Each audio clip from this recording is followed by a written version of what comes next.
pananampalatayang Katoliko, mula noon hanggang ngayon, may tensyon. Sabihin mo sa katabi mo, may tensyon. May tension. Kung ang Senado, under attack. Our faith also is under attack. Di ba? Okay. Sino dito ang mula noon hanggang ngayon, hindi talaga ninyo naranasan na walang pumupunta-punta sa bahay ninyo na ibang sekta? Yung hindi ninyo naranasan na hindi napuntahan ng ibang sekta, taas kamay. Mga bahay na walang bumibisita ng ibang sekta, taas kamay. Bahay. Ang mabuti, may isa. Hindi umabot doon yung ibang sekta sa inyo? Bakit yung iba hindi nagtaas kamay? Ibig sabihin, umabot yung taga-ibang sekta sa inyo. Taas kamay yung umabot yung taga-ibang sekta sa inyo. Ay, yan. Kapulapakan natin, you are so honest. Ang tawag po dito, religious honesty. Amen? Amen. If you are honest, mga kapatid, ito yung tawag doon, no? Honesty is the best. Matalino talaga ang mga taga-ipik. Ayan. Umabot po ako ng 32 years sa aking pagka-protestante at ang pangalan ng aming simbahan, Alliance Church. Sa madaling salita, ako po ay handog na protestante. Kami po ay 7 magkakapatid at lahat kami pastor at pastora, 4 na babae, 3 lalaki. Maging ang aming mga magulang kasi sila yung dahilan kung bakit naging Katoliko ako kasi simulat sa pool. Sila po ay mga hardcore leader na sa aming sekta.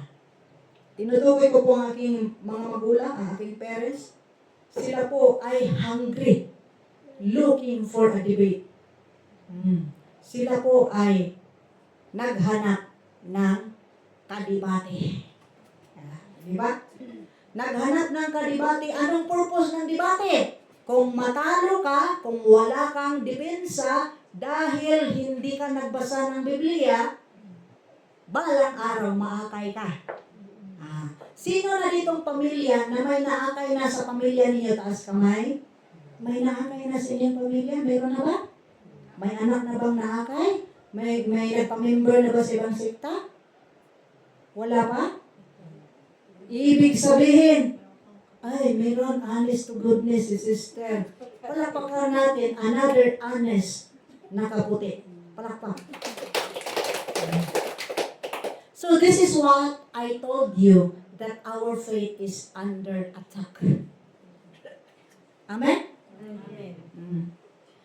Under attack siya. Bakit?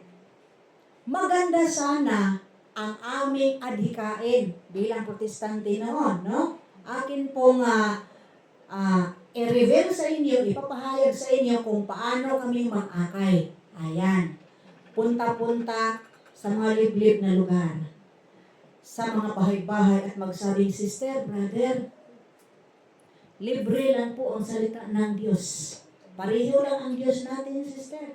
At ang aming purpose dito, mag-Bible study lang kami. Di ba? Napakaganda.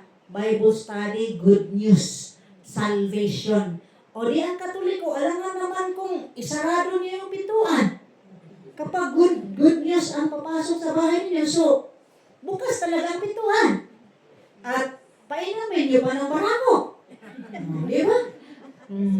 Yung mga nag-house to house, alam nga naman hindi niyo pa painumin kasi ang kultura ninyo dito, pakakainin, painumin ng kape kahit busog, pakainin pa rin.